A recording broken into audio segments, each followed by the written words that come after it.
Dharmasthala ಬ್ರೂಡೆ case ನಿಜವಾಯಿತು. Powerful ಸತ್ಯಾನ್ವೇಷಣೆ. ಧರ್ಮಸ್ಥಳದಲ್ಲಿ ಬ್ರೂಡೆ case ವಿಚಾರಕ್ಕೆ ಸಂಬಂಧಪಟ್ಟ ಹಾಗೆ ಪವರ್ಫುಲ್ ಸತ್ಯಾನ್ವೇಷಣೆ ಕೊನೆಗೂ ಕೂಡ ಸತ್ಯ ಆಗಿದೆ, ನಿಜ ಆಗಿದೆ.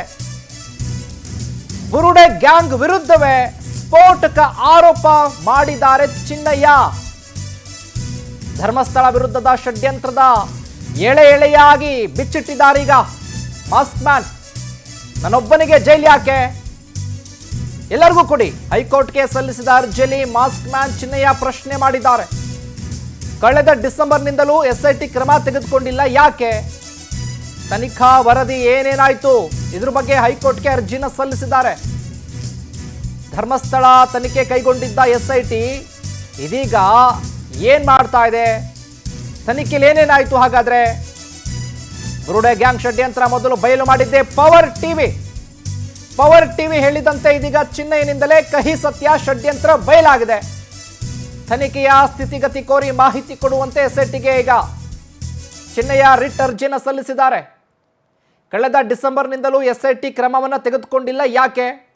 ತನಿಖಾ ವರದಿ ಏನೇನಾಯ್ತು, ಇದ್ರ ಬಗ್ಗೆ ಹೈಕೋರ್ಟ್ಗೆ ಅರ್ಜಿನ ಸಲ್ಲಿಸಿದ್ದಾರೆ. ಧರ್ಮಸ್ಥಳ ತನಿಖೆಯನ್ನ ಕೈಗೊಂಡಿದ್ದಂಥ ಎಸ್ಐಟಿಗೆ ಇದೀಗ ಹೈಕೋರ್ಟ್ ನೋಟಿಸ್ ಅನ್ನ ಜಾರಿ ಮಾಡಿರೋದು. ಸರ್ಕಾರ ಹಾಗೂ ಎಸ್ಐಟಿಗೆ ನೋಟಿಸ್ ಅನ್ನ ಜಾರಿ ಮಾಡಿದ್ದ ಹೈಕೋರ್ಟ್. ಬ್ರೂಡೆ ಗ್ಯಾಂಗ್ ಷಡ್ಯಂತ್ರ ಮೊದಲು ಬಯಲು ಮಾಡಿದ್ದೆ ಪವರ್ ಟಿವಿ. ಧರ್ಮಸ್ಥಳ ಬ್ರೂಡೆ ಗ್ಯಾಂಗ್ ವಿರುದ್ಧ ಚಿನ್ನಯ್ಯನ ಸ್ಫೋಟಕ ಆರೋಪ. ನನಗೆ 50 ಲಕ್ಷದ ಆಮಿಷ ಒಡ್ಡಿದ್ರು, ಮಾಸ್ಕ್ನೊಳಗೆ ಹೆಡ್ಫೋನ್ ಇಕ್ಕಿದ್ರು.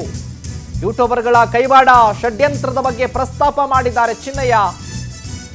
ನಿಜವಾದ ಆರೋಪಿಗಳನ್ನ ಹೆಸರಿಸಿದ್ರು ಕೂಡ ಎಸ್ಐಟಿ ಯಾಕೆ ಕ್ರಮ ತೆಗೆದುಕೊಂಡಿಲ್ಲ? ಪ್ರಾಥಮಿಕ ವರದಿಯಲ್ಲಿರುವವರ ಮೇಲೆ ಸರಿಯಾದ ತನಿಖೆ ನಡೆಸಿಲ್ಲ. ಎಫ್ಐಆರ್ ಸಂಖ್ಯೆ 39/2025 ನ ಎಸ್ಐಟಿ ಹಾಗೆ ಸರ್ಕಾರಕ್ಕೆ ಸೂಚನೆ. ಧರ್ಮಸ್ಥಳ ಬ್ರೂಡೆ ಗ್ಯಾಂಗ್ ವಿರುದ್ಧ ಚಿನ್ನಯ್ಯನ ಸ್ಫೋಟಕ ಆರೋಪ. ಈಗ ಎಫ್ಐಆರ್ ಸಂಖ್ಯೆ 39/2025 ನ ತನಿಖೆಯನ್ನ ಎಸ್ಐಟಿ ಪೂರ್ಣಗೊಳಿಸಿಲ್ಲ. ಹಾಗಾಗಿ ಎಸ್ಐಟಿ ಹಾಗೆ ಸರ್ಕಾರಕ್ಕೆ ಸೂಚನೆ ಕೊಡಬೇಕು ಅಂತ ಚಿನ್ನಯ್ಯ ಮನವಿ ಮಾಡಿಕೊಂಡಿರೋದು. ನಾನೊಬ್ಬನಿಗೆ ಯಾಕೆ ಶಿಕ್ಷೆ, ನಾನೊಬ್ಬನೇ ತಪ್ಪು ಮಾಡಿದ್ದೀನಿ ಹಾಗಾದ್ರೆ ಅಂತ.